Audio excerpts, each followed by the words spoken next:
ছাব্বিশের নির্বাচনের দিকে যত সময়টা এগিয়ে আসছে না, তত আমার কনফিউশন দূর হচ্ছে, তত পরিবর্তনের জন্য কনফিডেন্সটা বিল্ড আপ হচ্ছে। আপনাদের কি হচ্ছে, আপনারা কতখানি বুঝছেন আমি জানি না, কিন্তু যেহেতু এবারে প্রসেসটা একদম খুব ভেতর থেকে দেখছি, সেই জন্যই কিন্তু এই সিচুয়েশনটা হচ্ছে। তার কারণ হচ্ছে 2021-এ এই রাজ্যে তৃণমূলের বিপক্ষে প্রচণ্ড হাওয়া ছিল, বিজেপির পক্ষে হাওয়া ছিল, কিন্তু তা সত্ত্বেও এই রাজ্যের যারা প্রধান বিরোধী দল হয়েছে সেই বিজেপি একটার পর একটা ব্লান্ডার করে গেছে এবং সেই ব্লান্ডারটাকে কাজে লাগিয়ে ঠান্ডা মাথায় খেলে ম্যাচটাকে বার করে নিয়েছে। কার্যত হারা ম্যাচ তৃণমূল বার করে নিয়েছিল। কিন্তু 2026-এ 5 বছর বাদে এসে আমি যেটা দেখছি, পুরো খেলাটা 180 ডিগ্রি ঘুরে গেছে এবং যে ভুলগুলো করে 2021-এ বিজেপি ডুবেছিল, ঠিক সেই একই ভুল তৃণমূল করছে বা করতে বাধ্য হচ্ছে। এর বাইরে তাদের অন্য কোনো পথ নেই। সব থেকে বড় কথা কি জানেন, আপনারা বা আমাদের সবার মনেই যে প্রশ্নটা আছে সেটা এইটা নয় যে বিজেপি এই রাজ্যে ক্ষমতায় আসতে পারবে কি পারবে না। একটাই প্রশ্ন, বিজেপি কি এই রাজ্যে ক্ষমতায় আসতে চায়? বিজেপি কি সত্যিই ইচ্ছুক এই রাজ্যটাকে দখল করার জন্য? এবং এইটার জায়গা থেকেই যারা বিজেপি পন্থী তারা অনেকেই কিন্তু ব্যাকফুটে আছে। কিন্তু তার থেকেও যে প্রশ্নটা আমাদের মনের মধ্যে কুঁড়ে কুঁড়ে খায়, যে এই যে প্রশ্নটা যারা বিজেপি পন্থী মানুষ তাদের মধ্যে উঠছে, সেই প্রশ্নের খোঁজ কি বিজেপির হাতে আছে? বিজেপি একটুও কি তলিয়ে ভেবে দেখছে? হ্যাঁ, দেখছে। কেন বলছি এত কনফিডেন্সের সঙ্গে? আজকে প্রথমেই একটা ছোট্ট ক্লিপ আপনাদের দেখাবো, দেখুন সেটা। তারপর আমি আরও অনেকগুলো পয়েন্ট বলবো, আপনারাই তারপর বিচার করে দেখবেন যে সত্যিই খেলাটা ঘুরে গেছে কিনা। তৃণমূল চলে যাবেই। 2026-এর নির্বাচন তৃণমূলের বিসর্জন অবশ্যম্ভাবী। কে কোন দায়িত্বে আছে ভুলে যান, কোন কি কমিটি হবে ভুলে যান, কে প্রার্থী হবে ভুলে যান। নিজের বুথকে শক্তিশালী করুন, এসআইআর এর কাজে ঝাঁপিয়ে পড়ুন। যার উপরে দায়িত্ব আছে সে যদি কাজ না করে কলার ধরে তাকে বার করুন। ওঠ তুই, ওঠ, সময় না গেলে ওঠ, বেরো, না পারলে আমায় বসে থাকার কোনো জায়গা নেই। এই লড়াই শেষ লড়াই, না হলে আর আমরা পার্টি করতে পারবো না। যে রাজ্যে দাঁড়িয়ে কলকাতার মহানাগরিক প্রকাশ্যে দাওয়াতে ইসলামের কথা বলতে পারেন, যে রাজ্যে ঈদ উল ফিতরের মঞ্চে দাঁড়িয়ে মুখ্যমন্ত্রী বলতে পারেন বিজেপি ইজ প্র্যাকটিসিং হিন্দু ধর্ম ইজ এ গান্ধা ধর্ম, যে রাজ্যের মাটিতে দাঁড়িয়ে একজন প্রকাশ্যে বলতে পারে আমরা এখানে 70% হিন্দু, 30% যখন চাইবো কেটে ভাগীরথীর জলে ভাসিয়ে দেবো, এ কথা শোনার পরেও যদি কারোর বুকে আগুন না লাগে তাহলে সে নিরীক্ষ, সে নপুংসক। উঠে দাঁড়ান, উঠে দাঁড়ান। এদের বিরুদ্ধে লড়াইয়ের সময় এসে গেছে, এদের বিরুদ্ধে লড়াইয়ের সময় এসে গেছে, লড়াইয়ের সময় আগত। কেউ যদি মনে করেন চন্দন চর্চিত মাল্য ভূষিত হয়ে বিভিন্ন আশ্রমে বসে থেকে শান্তির ললিত বাণী শোনাবেন আর ওরা আপনাকে পুজো করবে, মূর্খের স্বর্গে বাস করছেন।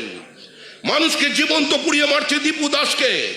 আর অপরাধ কি ছিল চন্দন দাস আর হরগোবিন্দ দাসের? তাদের অপরাধ ছিল একটাই, তারা মূর্তি তৈরি করে, ঠাকুরের মূর্তি, প্রতিমা তৈরি করে। সুতরাং তাদের কুপিয়ে কুপিয়ে খুন করা হয়েছে। এরা সনাতনী বিরোধী, মূর্তি পূজা বিরোধী। Kill it before it kills you. মারতে হবে। আর মারার রাস্তা গণতান্ত্রিক ব্যবস্থায় ভোটও যেমন আছে, সংঘবদ্ধতাও আছে। মানুষ আজকে এগিয়ে আসছে আমাদের জন্য, মানুষ তৈরি বিজেপিকে ভোট দেওয়ার জন্য, আর লোক দেখতে চাইছে বিজেপি তৈরি কিনা। এই পরিস্থিতির বাইরে আপনারা বার করতে পারেন। আজকে আমার কমিটমেন্ট, পার্টি যদি বলে যে তুমি লড়বে না, শুধু প্রচার করো, সেটা করতেও আমি রাজি আছি। সময়ের ডাক, মমতার ডাক। আর বিজেপি 20-25 যত রাজ্যে জিতুক না কেন, বাঙালির তৈরি করা ডক্টর শ্যামাপ্রসাদ মুখার্জির বাংলা যদি না যেতে, বিজেপির নেতৃত্ব সম্পূর্ণ হতে পারে না। তাই বাংলা আমাদের জেতাতে হবে, একসঙ্গে মিলে আমরা। বিজেপি মানে নট আমি, বিজেপি মানে আমরা। শুনলেন এই মুহূর্তে বিজেপির যিনি রাজ্যের সেনাপতি সেই শ্রমিক ভট্টাচার্যের বক্তব্য, এবং তার পাশাপাশি শুভেন্দু অধিকারীর বক্তব্য একটাই কথাই জোর দিচ্ছেন, আমি নয় আমরা। ইগো ছাড়ো, এটা শেষ যুদ্ধ, শেষ লড়াই আমাদের করতেই হবে, নাহলে আমরা আর টিকে থাকতে পারবো না, আমরা আর বাঁচতে পারবো না। এই যে মরিয়া ভাবটা, এই যে দাপটটা, এই যে আগুন ঝরা বক্তব্যটা, এটা কিন্তু একদম ভেতর থেকে না আসলে হয় না। কবে শেষ বাংলা বিজেপির যিনি সেনাপতি তার কাছ থেকে এত পরিমার্জিত ভাষায়, এত দাপুটে, এত আগুনে ভাষণ শুনেছেন একবার বলুন তো? এবং সেই জায়গায় শুভেন্দু অধিকারী, যাকে নিয়ে একটা কনফিউশন ক্রিয়েট করার চেষ্টা করা হচ্ছে বিপক্ষ শিবির থেকে খুব অবভিয়াসভাবে, এবং সেখানে বিজেপির একটা অংশ কোথাও গিয়ে প্রভাবিত হয়ে পড়ছেন, তার কথা বলুন। ইগো লেশ একটা লড়াই, একটাই লক্ষ্য এই রাজ্যে বিজেপিকে আনতে হবে, এবং সেটা করতে গেলে আমি নয় আমরা লড়াই করতে হবে। এবং তার থেকেও যেটা গুরুত্বপূর্ণ, শ্রমিক ভট্টাচার্য স্পষ্টভাবে বলে দিলেন, যেটা আমার আপনার মনের প্রশ্ন ছিল, মানুষ তো চায় এই রাজ্যে বিজেপি আসুক, আমরা কি চাই? আমাদের সেটা প্রমাণ করতে হবে বিজেপি নেতৃত্বকে। ওই কে কোন পোস্টে আছে, কে কোন কমিটিতে আছে, ওইসব ইগো ছাড়তে হবে, সবাই মিলে ঝাঁপিয়ে পড়ুন। এই ঝাঁপিয়ে পড়াটা, সবাই মিলে ইউনাইটেড ব্রিগেডটা নামাটা, এটা কিন্তু অত্যন্ত গুরুত্বপূর্ণ। আর এটা যখনই হচ্ছে, যখন সেখানে ফাটল ধরানো যাচ্ছে না, তখন একটার পর একটা ব্লান্ডার করতে শুরু করে দিয়েছে এই রাজ্যের শাসক দল। কেমন? যেমন আজকে একটা খবর আমি আগের প্রতিবেদনেই আপনাদের বলছিলাম, এবং সেটা এখন ফাইনালাইজ হয়ে গেছে, ফাইনালি যোগ দিয়ে দিয়েছেন। বিজেপি 2021-এ সেইভাবে ভালো মুখ পাচ্ছিল না, সেই জন্য টলিউডের এক ঝাঁক অভিনেতা অভিনেত্রীকে তারা নিয়ে এসেছিল। তারা একে একে টুপ করে সব হেরে যাওয়ার পর রাজনীতির ময়দান থেকে হারিয়ে গেছে এবং তৃণমূলপন্থী হয়ে গেছে। আজকে সেরকমই একটা যোগদান হলো পার্ন মিত্র। তিনি বরানগর থেকে দাঁড়িয়েছিলেন 2021-এ বিজেপির হয়ে, সেই যে হেরে গেছেন, তারপর পার্ন মিত্র এক্সিস্ট করেন কি করেন না এটাই মানুষ ভুলে গিয়েছিল।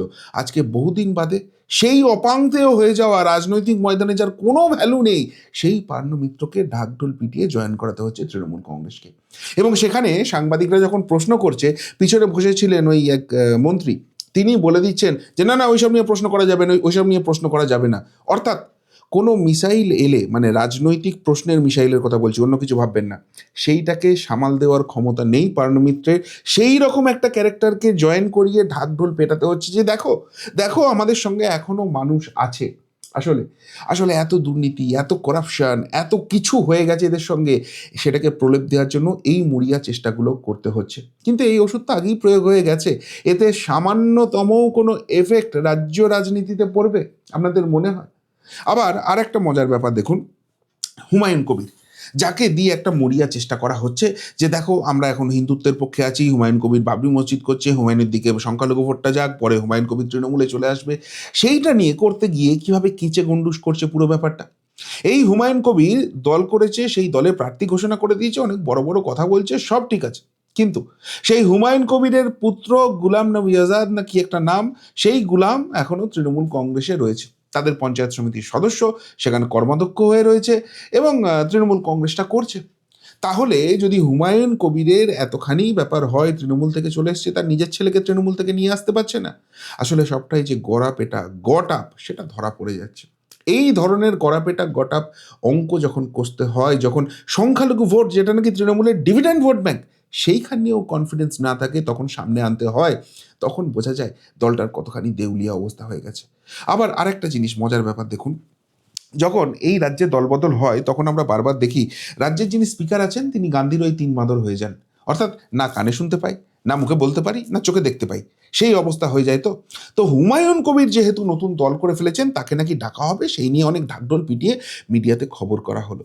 আবার প্যারালাল একটা খবর আসছে, এই হুমায়ুন কবিরকে বহিষ্কার করে বা এই ধরনের কোনো তার বিরুদ্ধে বিধানসভায় স্টেপ নিয়ে তাকে নাকি রাজনৈতিক শহীদ করতে চায় না। তাহলে হুমায়ুন কবিরকে খুব বেশি ইম্পর্টেন্স দিয়ে দেওয়া হবে। কতখানি কাঁপুনি দলটার মধ্যে ধরেছে বুঝতে পারছেন? অভিনয়টা চলছে, কিন্তু অভিনয়টা মানুষ খাচ্ছে না। যে জিনিসটা দেওয়া হচ্ছে, মানুষ মুখ টিপে হাসছে আর বলছে এইসবে আমরা ভুলছি না, হবে না, 2026-এ তোমাদের ভোট দেব না। সেই জন্য কোন পথে যে জ্বলি, কোন কথা যে বলি, সামনে পেয়েও খুঁজে বেড়ায় মনের চোরা গলি, সেই অবস্থা হয়ে যাচ্ছে। শুধু হুমায়ুন কবির যদি হতো তাহলেও না হয় ব্যাপার ছিল। দেখুন রাজ্যের দাপুটে মন্ত্রী ইন্দ্রনীল সেন, তার কি অবস্থা? কিছুদিন আগে চন্দননগর, যেটা তার বিধানসভা ক্ষেত্র, সেটা নাকি ছেয়ে গিয়েছিল এই ইন্দ্রনীল সেনের নামে পোস্টারে। তিনি কি বলছেন, আমাকে যদি দায়িত্বে না রাখেন, ভোটের আগে বড় কথা বলে দিলেন মন্ত্রীদের মধ্যেও কাঁপুনি ধরে গেছে যে আলটিমেটলি আমরা টিকিট পাবো তো, আলটিমেটলি টিকিট পেলেও আমরা জিততে পারবো তো, আলটিমেটলি ক্ষমতায় আমরা থাকতে পারবো তো, কেন এই কাঁপুনিটা ধরছে? কেননা আবারও বলছি, 2024-এর ইলেকশনের বিশ্লেষণটা এতদিনে তৃণমূল ভালোভাবে করেছে, এবং সেখানে এক একটা আসন দেখছে আর চমকে উঠছে, এত কিছু ম্যানেজ করা হয়েছে। এই যে ভোটার তালিকায় কত কারচুপি ছিল এসআইআর হওয়ার ফলে, তো সব বোঝা যাচ্ছে। কিন্তু তা সত্ত্বেও যেখানে 2021-এ 31,000-এর লিড ছিল, সেটা 7,000-এর না 9,000-এ নেমে চলে এসছে, এবং সেটা 2026-এ গিয়ে কি হবে বোঝাই যাচ্ছে। ফলে এইসব সেলিব্রিটি দিয়ে, এইসব সো কল্ড বুদ্ধিজীবী দিয়ে এবারে যে 2026-এর নির্বাচনটা পার করা যাবে না, সেটা তৃণমূলের রিপোর্টে উঠে আসছে। আর সেই রিপোর্ট যখন উঠে আসছে, তার বদলে কাকে দেবে সেই নিয়ে তো চর্চা চলছেই, কিন্তু যাদের বিরুদ্ধে রিপোর্টগুলো আসছে তারা বুঝতে পারছেন দিস ইজ দ্য এন্ড। হয় আমরা টিকিট পাবো না, টিকিট পেলেও আমরা জিততে পারবো না, তাহলে কি হবে? এতদিন যে কাজটা করেছি এবার তার তো ইম্প্যাক্টটা পড়তে শুরু করবে। মনের মধ্যে ভয়টা ঢুকতে শুরু করেছে। আর রাজনৈতিক ময়দানে যখনই আপনি ভীত হয়ে যাচ্ছেন, হারার আগে হেরে যাচ্ছেন, তখন আপনি লড়াইয়ের জায়গায় থাকবেন, সেই জায়গাটাই কিন্তু, সেই মানসিকতাটাই কিন্তু ক্রমশ সামনে চলে আসছে। আবার আরেকটা মজার ব্যাপার দেখুন, এতদিন তো আমাদের কণ্ঠরোধ করা হতো, আমরা যারা ইউটিউবে কাজ করি বা সোশ্যাল মিডিয়ায় প্রতিবাদ করি, যারা এই সরকারের ভুলগুলো চোখে আঙুল দিয়ে দেখিয়ে দিই। এখন যারা শিল্পী রয়েছেন, সেই শিল্পীদের যারা শাসকপন্থী হচ্ছেন না, তাদের উপর প্রেশার ক্রিয়েট করা হচ্ছে। এটা দীর্ঘদিন ধরেই চলছিল, কিন্তু এখন সেটা তীব্র জায়গায় চলে এসছে। পল্লব কীর্তনিয়া তিনি তার গানের মাধ্যমে তিনি একটার পর একটা প্রতিবাদ করে যাচ্ছেন, আর সেই জন্য উপর মহলের প্রবল চাপ, ব্ল্যাকলিস্টেড পল্লব কীর্তনিয়া তার অনুষ্ঠান বাতিল করতে হলো। ভাবতে পারছেন একটা শাসক দল কতখানি দেউলিয়া হয়ে যায়, যারা বুক ঠুকে দুদিন আগেও বলছিল যে 294 আসনেই আমাদের মুখ্যমন্ত্রী প্রার্থী, আমরা 260 আসন নিয়ে ক্ষমতায় আসছি, আগামী 300 বছরের উন্নয়ন করে দিয়েছি। বাংলার মানুষ সব দেখছে, সব বুঝছে। আরজি কর থেকে শুরু করে কসবাকাণ্ড, চাকরি চুরি থেকে শুরু করে ডিএ না দেওয়া, প্রত্যেকটা জায়গা মানুষ দেখেছে, বিরক্ত হয়ে গেছে। আর তাই তারা ডিসাইড করে নিয়েছে এদেরকে এবার বঙ্গোপসাগরে ফেলতে হবে। আর সেইগুলো যখন এই ধরনের শো-কল্ড বুদ্ধিজীবী, শো-কল্ড প্রতিবাদী মানুষের কণ্ঠে উঠে আসছে না, আর রিস্ক নিতে পারছে না শাসক দল। আতঙ্ক বন্ধ করো। আরে বাবা, আগুন জ্বলে গেছে, সেখানে ছাই চাপা দিলেও কি সেই আগুন নেভাতে পারবে? কিন্তু না, এরা সেই বোধগম্যের জায়গাতেই আর নেই। যেখানে এরা বিস্ফোরণ দিচ্ছে, জোড়া তাপ্পি দিয়ে সেটাকে চাপা দেওয়ার চেষ্টা করছে। আর তাতে আলটিমেটলি আরও বেশি বিভীষিকাময় হয়ে উঠছে মানুষ, আরও বেশি ভোট বক্সের জন্য ডেডিকেটেড হয়ে যাচ্ছে, আর এরা কোনো ক্লু খুঁজে পাচ্ছে না। আবার শ্রমিক ভট্টাচার্য একটা কথা বললেন, ভালো করে মন দিয়ে শুনেছেন ওই কথাটা? তিনি বলেছেন যে এর বদলা নিতে হবে, আর পড়ে মার খাওয়ার দিন নেই, চোখে চোখ রেখে লড়াইটা করতে হবে, যেটা বাংলার মানুষ দেখতে চাইছে। এবং রাজনৈতিক ময়দানে সেটা অত্যন্ত গুরুত্বপূর্ণ যে বিরোধীকে তো আমি ভোট দেবো, কিন্তু আমি বিপদে পড়লে এরা পাশে দাঁড়াতে পারবে তো, ঠিক সেই জায়গাটা শুরু হয়ে গেছে। আজকে তৃণমূল কংগ্রেসের একজন প্রধান, রাজারহাট নিউ টাউনের পাথরঘাটার ঘটনা, সেখানে একজন বাড়ি করছেন, তার বাড়ি করতে দেওয়া হচ্ছে না, ওই কাটমানির গল্প আছে, তো তিনি পুলিশে অভিযোগ করছিলেন, পুলিশ তো কিছু করে না, তিনি মহামান্য কলকাতা হাইকোর্টের কাছে চলে গেছিলেন। হাইকোর্টের যে জায়গাটা রয়েছে, রায়টা রয়েছে, সেই রায় নিয়ে এসে তিনি কাজ শুরু করেছেন, কিন্তু এরা কাটমানি খেতে পারছে না, আবারও আটকানোর চেষ্টা করা হয়েছে। আর তাই এবার গিয়ে চুলের মুঠি ধরে যা ওষুধ দেওয়া দিয়ে দিয়েছে। যদিও আমি ভায়োলেন্সকে সাপোর্ট করি না, এই ধরনের আইন হাতে তুলে নেওয়াকে সাপোর্ট করি না, কিন্তু মানুষ যদি খেপে যায়, সেই জায়গায় কারোর কিছু করার আছে। এবং এটা শুধু এক জায়গাকার ঘটনা নয়, আর একটা মজার জিনিস দেখাচ্ছি, দিন কয়েক আগের ঘটনা। কৃষ্ণনগরে তাহেরপুরে যখন নরেন্দ্র মোদীজির সভা হওয়ার কথা ছিল, আসতে পারলেন না আবহাওয়া খারাপ হওয়ার জন্য, তখন শুভেন্দু অধিকারী সেখানে যাচ্ছিলেন এবং তাকে কালো পতাকা দেখানোর চেষ্টা করে ওই একটা ছিচকে নেতা। আর তারপর প্রথমে সিআরপিএফের, পরে বাটাম, এবং তারপর সাধারণ মানুষ। আমি ভিডিওটা দেখছিলাম, তারা করছে আর ভয়ে ওই তৃণমূল নেতা, যে নাকি প্রবল দোর্দণ্ড প্রতাপ নেতা, কোথায় লুকোবে, কোথায় যাবে খুঁজে পাচ্ছে না, দোকানে ঢুকে পড়ছে, সেইখান থেকে টেনে এনে মার হচ্ছে। আবারও বলছি, ভায়োলেন্সকে আমি সাপোর্ট করি না, আইন হাতে তুলে নেওয়াকে আমি সাপোর্ট করি না, কিন্তু একটা জিনিস চিন্তা করুন তো, শুভেন্দু অধিকারী আজকে তৃণমূল কংগ্রেসের আতঙ্কের আরেকটা নাম হয়ে গেছে, ঘুম ছুটিয়ে ছেড়ে দিয়েছেন। আর সেই জন্য যেখানে যাচ্ছেন শুভেন্দু অধিকারী, অসভ্যতার চরমে নিয়ে যাচ্ছে এই তৃণমূলপন্থীরা। কালো পতাকা দেখানো হচ্ছে, তার কনভয়ে হামলা হচ্ছে, তার গাড়িতে হামলা হচ্ছে, তার প্রাণ নেওয়ার চেষ্টা করা হচ্ছে। আর এগুলোকে এতদিন ইগনোর করা হয়েছে, সেই জন্য এরা পেয়ে বসছিল। এরা ভাবছিল এটাই রাজনীতি, এইভাবেই বিজেপিকে থমকে দেওয়া যাবে। কিন্তু এবার এই ধরনের অসভ্যতা হলে যে ওষুধে এরা ঠান্ডা হয়, ঠিক সেই ওষুধটাই বিজেপি কর্মী সমর্থকরা, সাধারণ মানুষ প্রয়োগ করবে। এই জায়গাটা কিন্তু স্পষ্ট হয়ে যাচ্ছে। দেখুন, যেই পড়েছে বাটাম, যেই পড়েছে আসল ওষুধ, কুই করে ঘরে ঢুকে গেছে। আসলে এরা ক্ষমতার শীর্ষে থেকে রাজনীতিতে এসেছে। বিরোধী রাজনীতি কি এরা জানে না? এরা জানে পুলিশ আমাদের সঙ্গে আছে, 14 তলার নির্দেশ না আসলে আমাদের কিচ্ছু হবে না, তাই যা খুশি তাই করা যায়। তাই এদের আসল ওষুধ যখন পড়বে, এদেরকে খুঁজে পাওয়া যাবে না রাজনৈতিক ময়দানে। এবং এইটা যদি ট্রেন্ড সেট হয়ে থাকে, তাহলে 2026-এর আগে লড়াই করার জন্য এদের একটাকেও ময়দানে পাওয়া যাবে তো? এদের কতখানি অকাত এই একটা ঘটনাতেই কিন্তু সামনে চলে আসছে। তার থেকেও বড় কথা, যাকে মুখ করে এরা লড়াই করতে চাইছে সেই মুখটাই তো চরম মিথ্যেবাদী প্রমাণিত হয়ে যাচ্ছে। তার আর কোনো অ্যাকসেপ্টেন্স বলে কোনো জিনিস থাকবে? কেন বলছি, দুটো একটু পুরনো ঘটনা আপনাদের দেখাই, তাহলেই আপনারা বুঝতে পারবেন। হাঁসখালি গণধর্ষণ মনে আছে? তৃণমূল নেতার ছেলে, যেখানে মুখ্যমন্ত্রী ওই ছোট্ট বোনটিকে প্রোটেক্ট না করার বদলে তিনি চলে গেছেন, আমাদের বোনটিকে আর ফেরত আনতে পারবো না, কিন্তু একজন মহিলা হয়ে আর একজন মহিলার এরকম চরম সর্বনাশ হয়ে গেল, সেই জায়গায় তার পরিবারকে সুরক্ষা দেওয়ার বদলে কি বলেছিলেন? ওটা লাভ অ্যাফেয়ার রয়েছে।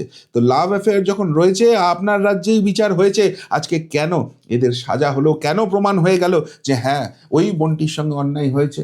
তাহলে আবারও প্রমাণ হলো একজন চরম মিথ্যেবাদী মহিলা রাজ্য চালাচ্ছে, এবং সেখানে মহিলাদের স্বার্থ রক্ষা করার বদলে যারা ধর্ষক তাদের বাঁচানোর চেষ্টা করা হচ্ছে। ধর্ষণের মতো এরকম হাড় হিমকর ঘটনা, সেটাকে লাভ অ্যাফেয়ার বলে আড়াল করার চেষ্টা করা হচ্ছে।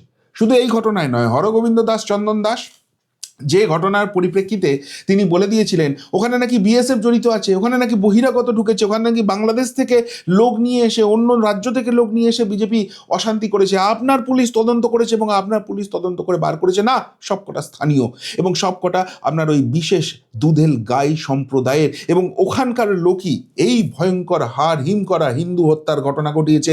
হরগোবিন্দ দাস চন্দন দাসকে মেরেছে কোনো বহিরাগত নয়, আপনার পুলিশ প্রমাণ করেছে। তাহলে এই মাননীয়া কাকে প্রোটেক্ট করতে চাইছিলেন? আজকে যে মহিলার মুখোশ এইভাবে বারবার খুলছে, তার মিথ্যাচারের মুখোশটা খুলছে, এবং দেখা যাচ্ছে যারা ক্রিমিনাল, যারা এই রাজ্যটাকে অশান্ত করতে চাইছে, তাদেরকে ডিফেন্ড করার জন্য তদন্ত হওয়ার আগে যিনি মিথ্যাচার করছেন, ভোটের ময়দান যখন আসবে এগুলো রাজনৈতিক অস্ত্র হবে না, এগুলো মানুষের সামনে আসবে না, এই রাজ্যের মা বোনেরা ভাইয়েরা দাদারা এগুলো দেখবে না, এবং দেখার পরও বিশ্বাস করবে। ওই 1000 টাকা 1200 টাকায় ভুলে গিয়ে নিজের সম্মান ইজ্জত প্রাণ সমস্ত কিছু এদের হাতে তুলে রাখবে, এবং আগামী 5টা বছর তিলে তিলে মরার জন্য অপেক্ষা করবে বলে আপনাদের মনে হয়? উল্টো দিকে একটা জিনিস দেখুন, এই যে দল বদলু ফল বদলু হচ্ছে, বিজেপির কাছেও অপশন আসছে যে আমাদের নাও, অনেকেই আসছে। এই আমার সোনারপুরেরই ঘটনা, একজন ছাত্রী নেত্রী আছে না, কদিন আগে গিয়েছিল লাফিয়ে জয়েন করতে, একদম বলেছে গেট আউট, এইসব চলবে না। এখানে এবার রাষ্ট্রবাদের লড়াই হচ্ছে, এবার প্রকৃত পরিবর্তনের লড়াই হচ্ছে। শুধু রং বদল হবে না, সমাজ বদল হবে, এবং সেটা করার জন্য যা করার করতে হবে, কেননা মানুষ তৈরি আছে, আর মানুষ যখন তৈরি আছে সেই মানুষকে ভোট বাক্সে নিয়ে আসা এবং সেইটা গণনা সঠিক করা, এটা রাজনৈতিকভাবে বিজেপির দায়িত্ব।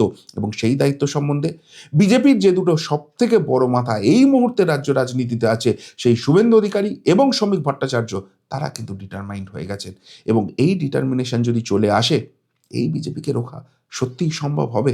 আপনাদের মনে হচ্ছে, এখনো মনে হচ্ছে বিজেপি এই রাজ্যে ক্ষমতায় আসতে চায় না? আর পরিবেশ পরিস্থিতি যেখানে তৈরি আছে, বিজেপি যেখানে লড়াই করার জন্য আন্তরিক, সেখানে কোনো একটা জায়গাও আর অবশিষ্ট আছে যেখান থেকে তৃণমূল কংগ্রেস ক্ষমতা ধরে রাখতে পারে? কি মনে হয় আপনাদের? উত্তরটা অবশ্যই কমেন্ট বক্সে কমেন্ট করে জানাবেন। এখনকার মতো এখানেই শেষ করলাম, ফেরত আসছি নতুন প্রতিবেদন নিয়ে খুব তাড়াতাড়ি। ভালো থাকবেন, সাথে থাকবেন, পাশে থাকবেন। নমস্কার।